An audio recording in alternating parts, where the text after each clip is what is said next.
출애굽기 13장 그들의 길이라는 제목으로 말씀 전하겠습니다. 본문에서는 여정입니다. 무엇인가? 이스라엘이 애굽을 떠납니다. 그리고 그들은 가나안 땅으로 향합니다.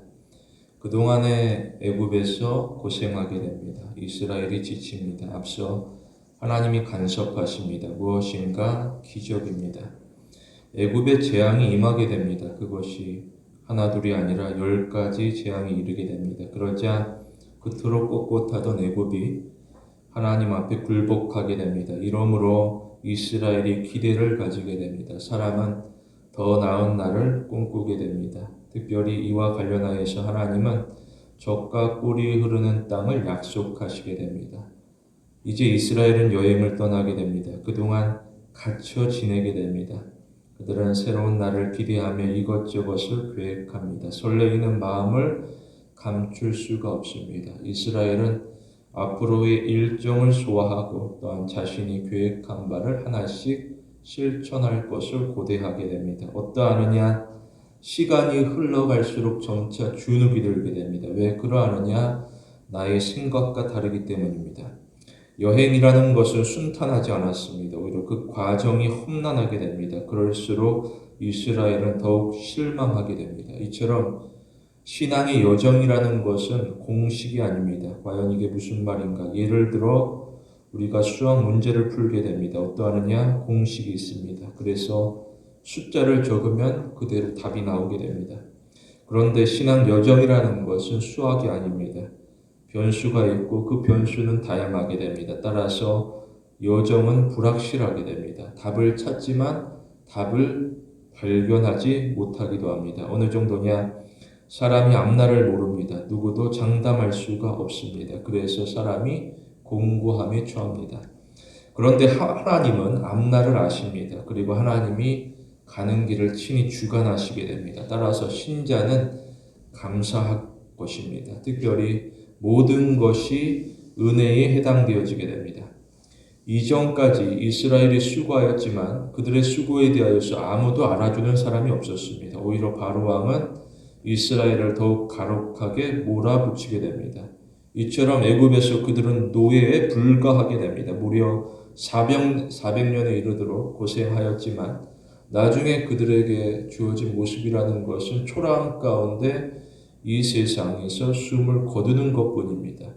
이에 대하여서 애굽은 누구 하나 동정하는 이가 없습니다. 눈물 짓거나 불쌍히 여기는 이가 없습니다. 이처럼 노예는 가축보다 못한 존재로서 비참한 인생을 살아가게 됩니다. 그런데 하나님께서 이스라엘을 아끼십니다. 그리고 하나님이 이스라엘을 대신하여 싸우시게 됩니다.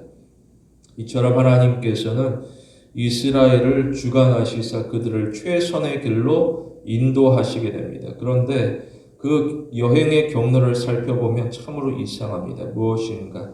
하나님은 자꾸만 광야로 이끌고 나아가게 됩니다. 이러면 사람이 고민하고 주저하게 됩니다. 그 이유가 무엇인가? 이 땅에 길은 많습니다. 그럼에도 불구하고 하나님께서는 굳이 아무도 가지 않는 길로 이끌고 나아가시게 됩니다. 그러자 이스라엘은 크나큰 혼란에 빠지게 됩니다. 어느 정도냐? 바로가 이 사실을 알게 되고 두 가지로 반응하게 됩니다. 무엇인가? 기뻐하며 동시에 후회하게 됩니다. 어떠하느냐? 바로 왕은 이스라엘을 너무나도 쉽게 보내주었습니다.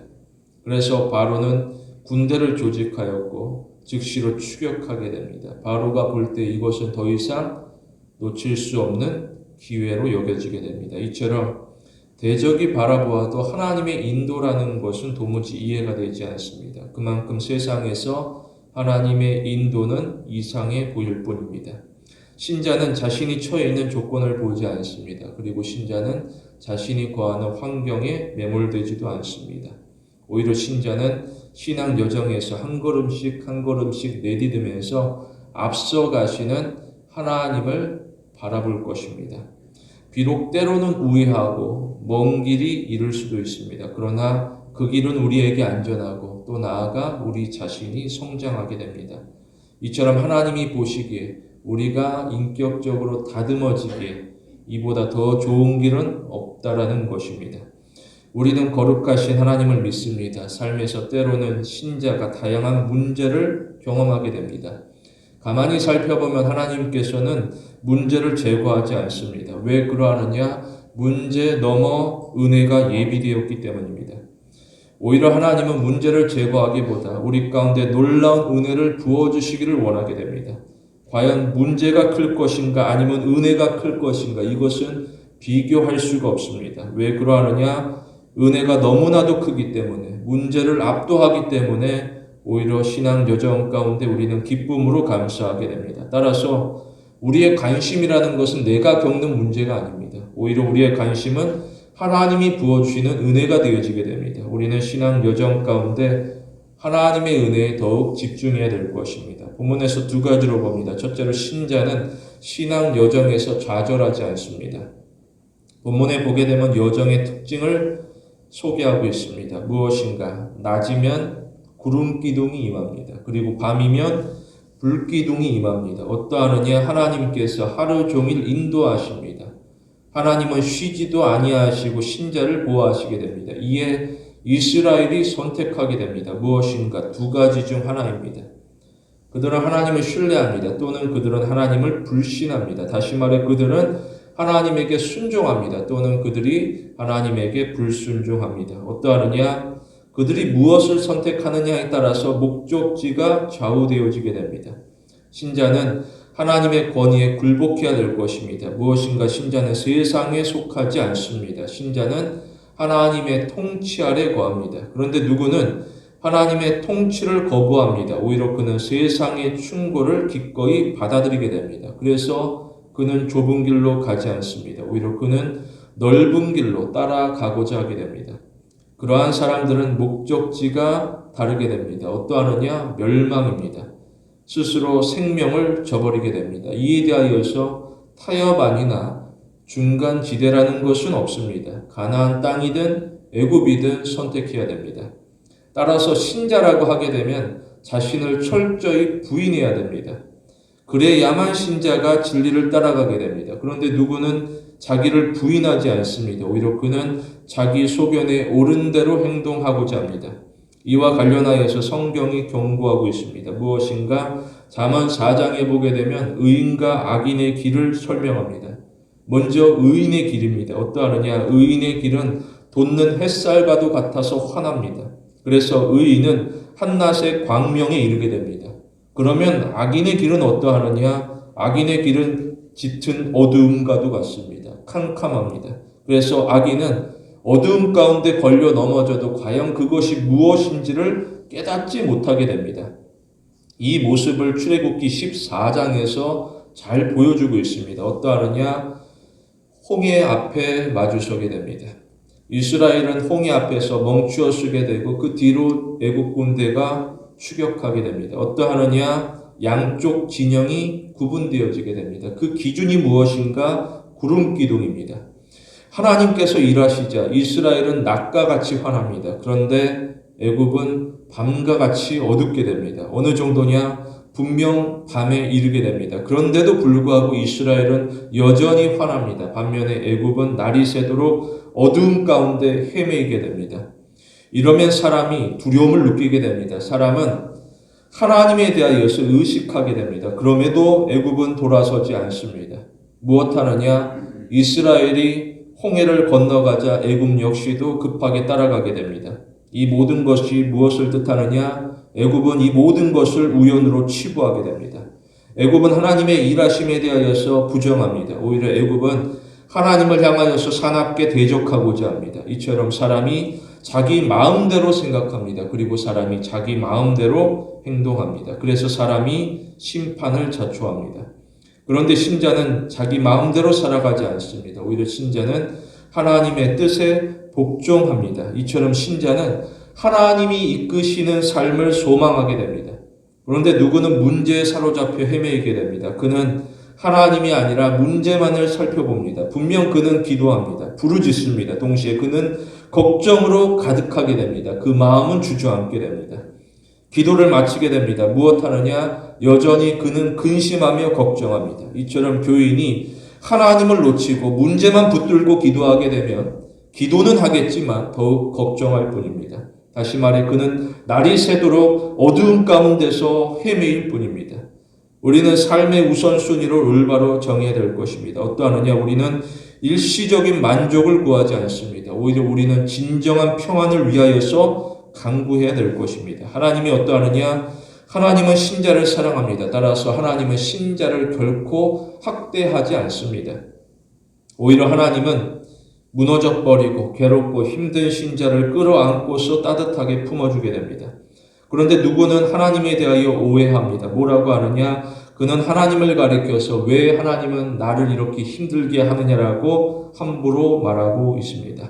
이것은 사실과 전혀 다릅니다. 하나님은 오늘날에도 신자의 보존을 위하여서 헌신하시게 됩니다. 따라서 신자는 근심하거나 염려하지 않습니다. 유의할 것은 처음부터 완전한 그리스도인이라는 것은 없다라는 것입니다.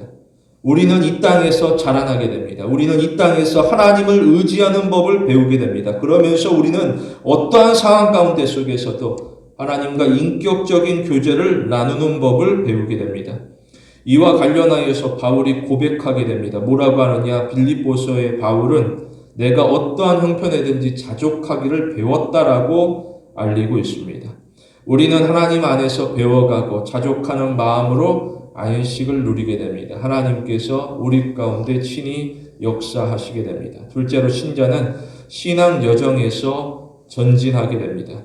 본문에서는 여정의 또 다른 특징을 설명하고 있습니다. 무엇인가? 구름이 이동합니다. 그러면 백성이 따라갑니다. 그리고 구름이 멈춰섭니다. 그러면 백성도 기다립니다. 이것은 투표로 이루어지는 일이 아닙니다. 다시 말해 백성의 다수결로 진행되는 것이 아닙니다. 철저히 하나님 한 분의 의지입니다. 그런데 누구는 답답하게 여깁니다. 그래서 그는 하나님을 외면한 채 혼자서 서두르게 됩니다. 그러면 여지없이 실패하게 됩니다. 민수기 13장에 보게 되면 이스라엘이 가나안 입구에 도착하게 됩니다. 이제 그들이 들어가면 될 것입니다. 그러나 절대 다수가 주저앉게 됩니다. 무엇인가? 정탐하는데 그 보고가 안 좋습니다. 가나안 땅은 너무나도 위험하여서 안 가는 것이 낫겠다라고 보고하게 됩니다. 그러자 절대 다수가 안 가겠다라고 버티고 서게 됩니다. 그러자 하나님께서 도무지 믿지 아니하는 그들을 향하여 분노하시게 됩니다. 그들은 하나님을 믿지 않았고 또 나아가 그들은 하나님을 멸시하게 됩니다. 그래서 하나님께서 징계하시자 이스라엘이 돌변하게 됩니다. 어떠하느냐? 이제는 가지 말라고 하는데 들어가고자 하게 됩니다. 모세가 적극적으로 말리게 됩니다. 왜 그러하느냐? 하나님께서 이 일을 허락하지 않았기 때문입니다. 그럼에도 불구하고 그들은 모세의 권유를 듣지 않습니다.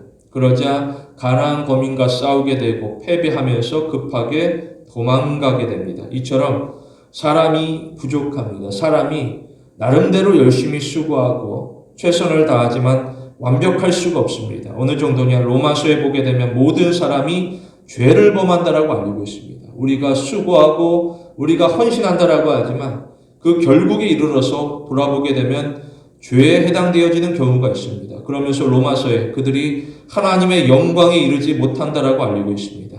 하나님께서는 영광스러운 상급을 준비하고 기다리시는데 사람들이 저마다 자신의 뜻대로 주장함으로 통하여서 오히려 하나님께서 예비하신 영광에 이르지 못하게 됩니다. 따라서 사람에게는 지혜로운 인도자가 꼭 필요하게 됩니다. 그분이 누구냐? 바로 하나님입니다. 하나님은 지혜의 근본입니다. 어떠하느냐? 하나님은 신자에 대하여서 구경만 하지 않습니다. 오히려 하나님은 신자의 삶에 적극적으로 개입하시게 됩니다.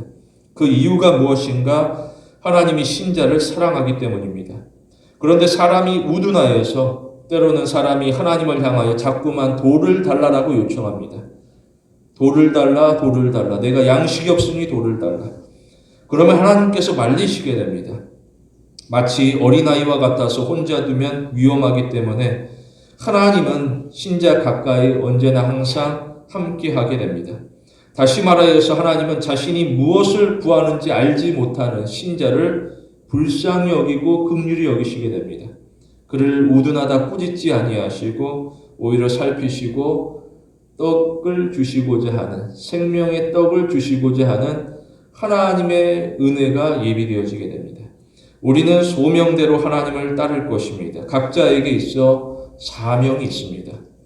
목적이라는 것은 분명한데 무엇인가? 신자는 하나님의 자녀라는 것입니다. 따라서 신자는 자신의 주장과 자신의 유익을 구하지 않습니다. 오히려 신자는 연약한 중에서도 나를 사랑하사 돌보시는 하나님의 존귀하심을 드러내야 될 것입니다. 사도행전 16장에 보게 되면 사울이 전도하게 됩니다. 어떠하느냐? 바울이 전도하게 됩니다. 바울이 복음을 전하는 중에 어느 여종을 만나게 되는데 귀신 들린 여종을 만나게 되고 그 여종이 자꾸만 방해하게 됩니다.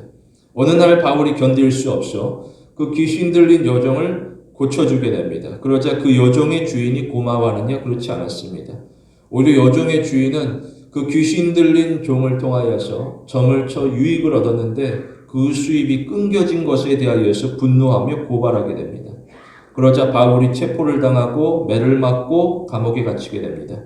그 절차를 살펴보게 되면 조금도 적법하지 않습니다. 모든 것이 위법합니다. 특히 어두운 밤에 이르게 됩니다. 캄캄하고 어두운 중에 자신을 돌아보게 되는데 어떠하느냐? 바울이 하나님을 섬기지만 복잡한 미로 속에 갇힌 것만 같습니다. 마치 자신의 삶이 그날에 요약되어지는 것만 같습니다. 그날에 바울이 무엇하느냐? 바울은 한탄하지 않았습니다. 오히려 바울은 기도하고 찬양합니다.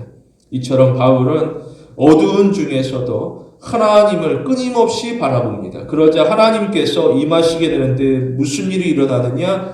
지진이 일어나게 됩니다. 그러한 중에 바울은 도망가지 않았습니다. 오히려 바울은 이건 역시도 나에게 주어진 소명이라 받아들이고 그 감옥의 현장 가운데 복음을 전하게 됩니다. 그러자 간수가 회심하고 나아가 간수와 그의 가족이 세례까지 받게 됩니다. 이처럼 하나님께서 어떠하시느냐? 하나님이 만물을 주관하시게 됩니다. 지진 가운데 속에서도 바울이 안전한 것처럼 하나님은 신자를 보호하시고 또 나아가 언제나 올바른 길로 인도하십니다. 감옥의 죽음의 자리가 아니라 생명의 길이 될 것을 아시기 때문에 우리를 이끌어 가시는 것입니다. 이처럼 하나님은 신자를 쉬운 길로 인도하지 않습니다. 오히려 하나님은 신자를 올바른 길로 인도합니다. 우리는 쉬운 길을 선호하지 않습니다. 오히려 우리는 힘들고 괴로워도 올바른 길을 추구해야 될 것입니다. 특별히 우리는 선을 행합니다. 우리는 악을 행하지 않습니다. 신자가 누구냐? 신자는 사랑받는 하나님의 자녀입니다. 과연 나에게 있어 사랑받을 자격이 있느냐? 없습니다. 우리가 선을 행한다라고 하지만 우리가 행하는 선조차도 때로는 악으로 펼쳐질 수가 있습니다.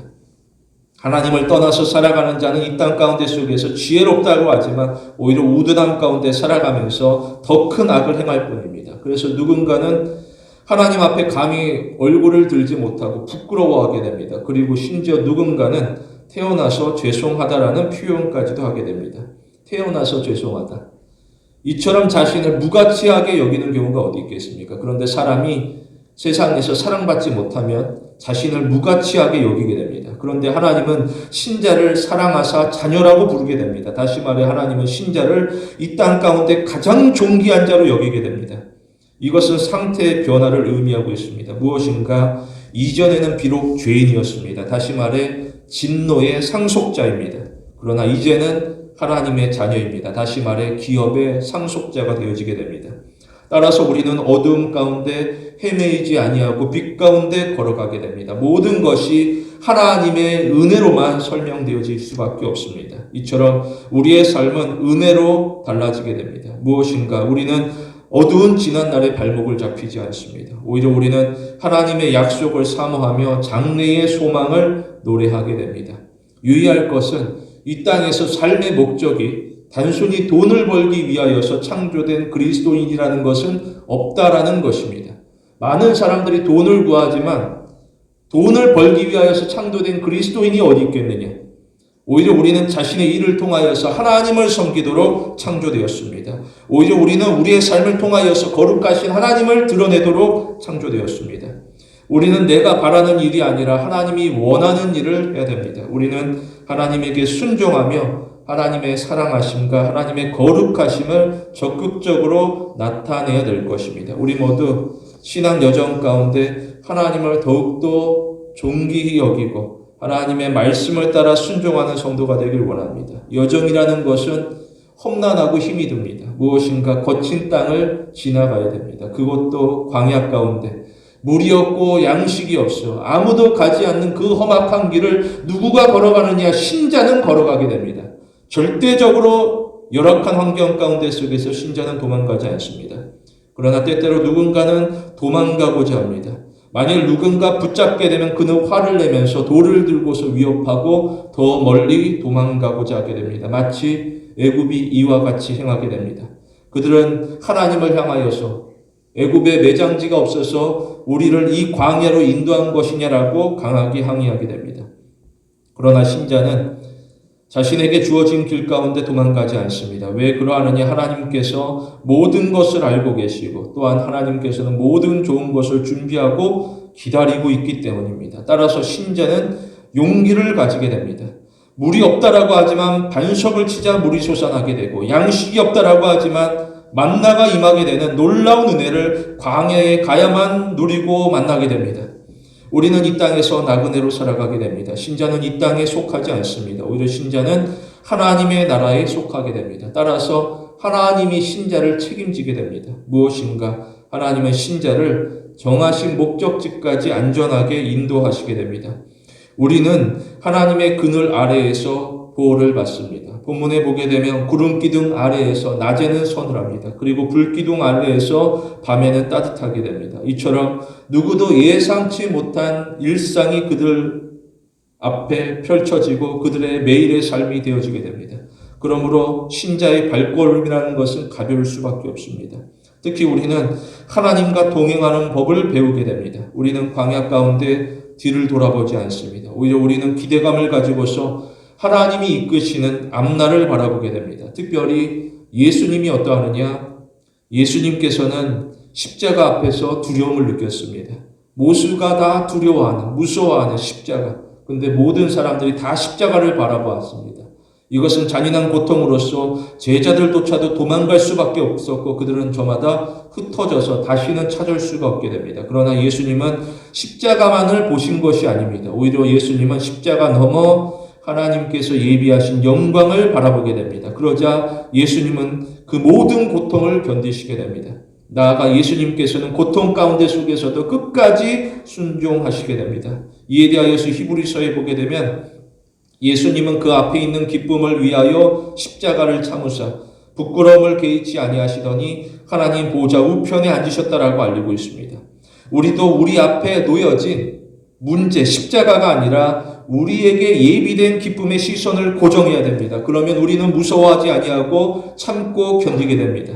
이처럼 우리는 세상에 익숙한 방식을 넘어서야 될 것입니다. 우리는 성경이 가르치는 바 하나님께서 약속하신 새로운 삶의 방식에 도전해야 됩니다. 그게 무엇인가? 바로 온전한 순종입니다. 하나님은 순종하는 자에게 약속하셨습니다. 그리고 하나님은 순종하는 자를 위하여 약속을 반드시 성취하시게 됩니다. 우리는 과거와 현재와 미래를 살펴볼 필요가 있습니다. 이미 과거는 지나가게 됩니다. 신자는 과거를 취소할 수가 없습니다. 그리고 현재는 진행 중에 있습니다. 신자는 현재 가운데 최선을 다합니다. 그럼에도 확신할 수는 없습니다. 나아가 신자의 미래는 확정되어지게 됩니다. 신자가 여전히 나약하고 부족할지라도 하나님께서 친히 보증하시기 때문에 우리의 미래는 환하게 됩니다. 이처럼 우리는 세상에서 구별될 수밖에 없습니다.